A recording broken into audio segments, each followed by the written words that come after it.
अंग्रेजी में एक कहावत है, success is the best revenge. मतलब सफलता सबसे अच्छा बदला है। आज मैं टाटा ग्रुप के चेयरमैन रतन टाटा के जीवन के एक ऐसे पड़ाव के बारे में बात करने जा रहा हूं, जिसमें उन्होंने अपनी सफलता से अपने अपमान का बदला लिया था। दोस्तों, उस कहानी को शुरू करने से पहले मैं आपको रतन टाटा के बारे में थोड़ा सा बता देता हूं। रतन टाटा का जन्म 28 दिसंबर 1932 को मुंबई में हुआ था। ये टाटा ग्रुप के फाउंडर जमशेद जी टाटा के पोते हैं। 1991 में उन्हें टाटा ग्रुप का चेयरमैन बना दिया गया। उसके बाद रतन टाटा के देखरेख में ही टाटा कंसल्टेंसी सर्विस की शुरुआत हुई। उसके बाद उन्होंने टाटा चाय, टाटा मोटर्स, टाटा स्टील जैसी कंपनियों को शिखर पर पहुंचाया। भारत सरकार ने रतन टाटा को 2 बार पद्म विभूषण द्वारा सम्मानित किया। ये सम्मान देश के तीसरे और दूसरे सर्वोच्च नागरिक का सम्मान है। टाटा का बिजनेस 100 देशों में फैला हुआ है और उनकी कंपनी में करीब 6.5 लाख लोग काम करते हैं। दोस्तों, सबसे बड़ी बात टाटा ग्रुप की यह है कि वो अपने फायदे का 66% चैरिटी में दान कर देते हैं। दोस्तों, मुझे उम्मीद है कि आप रतन टाटा के बारे में थोड़ा सा जान गए होंगे। चलिए अब बात करते हैं उस घटना के बारे में जिसमें रतन टाटा ने अपने अपमान का करारा जवाब अपने सफलता से दिया था। बात उस समय की है जब टाटा ग्रुप ने 1998 में टाटा इंडिका कार बाजार में निकाली थी। रतन टाटा का यह ड्रीम प्रोजेक्ट था। इसके लिए उन्होंने बहुत मेहनत की थी, लेकिन इंडिका कार को मार्केट में रिस्पांस अच्छा नहीं मिला, जिसके कारण कुछ सालों बाद टाटा मोटर्स घाटे में जाने लगी थी।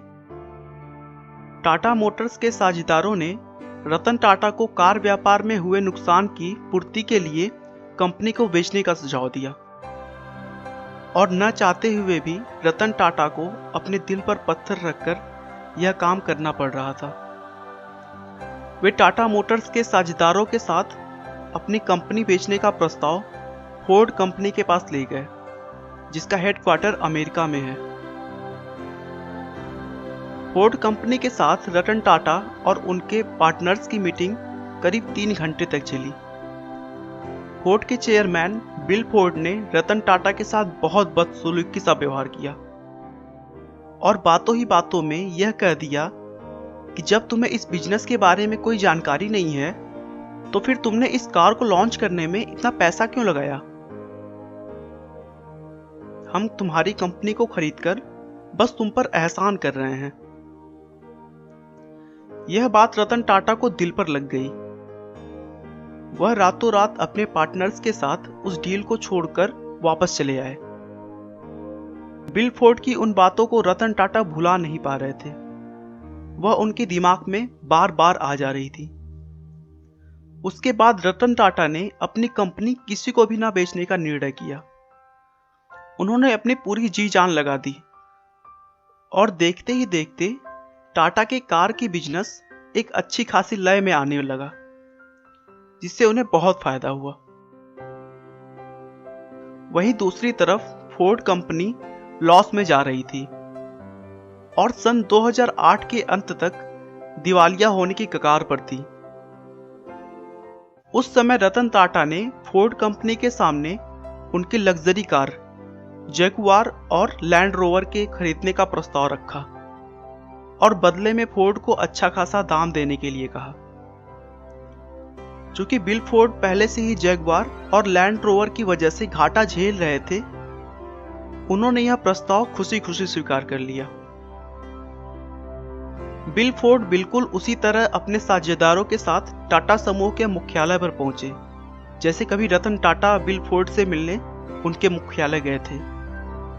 मीटिंग में यह तय हुआ कि जगुआर और लैंड रोवर ब्रांड 9300 करोड़ में टाटा समूह के अधीन होगा। इस बार भी बिल फोर्ड ने वही बात दोहराई जो उन्होंने मीटिंग में रतन टाटा से कही थी, बस इस बार बात थोड़ी पॉजिटिव थी। बिल फोर्ड ने कहा कि आप हमारी कंपनी खरीदकर हम पर बहुत बड़ा एहसान कर रहे हैं। आज जगुआर और लैंड रोवर टाटा समूह का हिस्सा है और बाजार में बेहतर मुनाफे के साथ आगे बढ़ रहा है। रतन टाटा अगर चाहते तो बिल फोर्ड को उसी मीटिंग में ही करारा जवाब दे सकते थे, लेकिन रतन टाटा अपने सफलता के नशे में चूर नहीं थे। यही वो गुण है जो एक सफल और एक महान इंसान के बीच का अंतर दर्शाता है। जब व्यक्ति अपमानित होता है तो उसका परिणाम क्रोध होता है, लेकिन महान लोग अपने क्रोध का उपयोग अपने लक्ष्य को प्राप्त करने के लिए करते हैं। आपका बहुमूल्य समय देने के लिए बहुत बहुत धन्यवाद।